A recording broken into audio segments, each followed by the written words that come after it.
Rail मंत्री अश्विनी वैष्णव ने cement परिवहन के लिए संशोधित रेलवे सुधारों के हिस्से के रूप में नई दिल्ली स्थित रेल भवन में टैंक कंटेनरों में थोक सीमेंट के लिए माल ढुलाई की युक्तिकरण और थोक सीमेंट टर्मिनलों के लिए नीति का शुभारंभ किया है।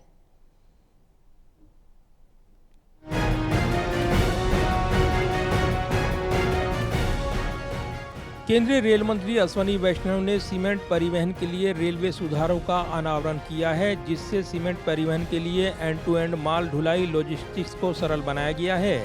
रेल मंत्री अश्विनी वैष्णव ने कहा है कि इस नीति से सीमेंट की ढुलाई के लिए भारतीय रेल की टैंक कंटेनर आधारित बल्क सीमेंट परिवहन नीति से लॉजिस्टिक्स कॉस्ट कम होगी और माल ढुलाई होगी और भी आसान।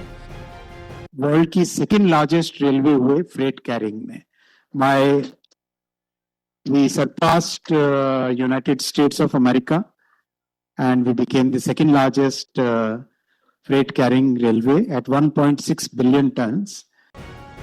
रेल मंत्री अश्विनी वैष्णव ने कहा है कि भारतीय रेल की बल्क सीमेंट टर्मिनल नीति से हरित और किफायती सीमेंट लॉजिस्टिक्स को बढ़ावा मिलेगा।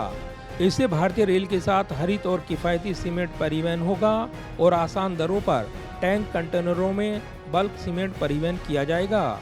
इससे सीमेंट लदान के लिए दूरी और वजन स्लैब हटाकर माल भाड़ा संरचना को सरल बनाया गया है। इससे वास्तविक भार यानी GTKM ग्रोस टन किलोमीटर के अनुसार शुल्क देय होगा। 10 साल पहले अगर हम बात करें तो साल में 3 या 4 किलोमीटर पर डे के रेट से कंस्ट्रक्शन होता था। आज 13-14 किलोमीटर पर डे के हिसाब से रेलवे ट्रैक्स का कंस्ट्रक्शन हो रहा है।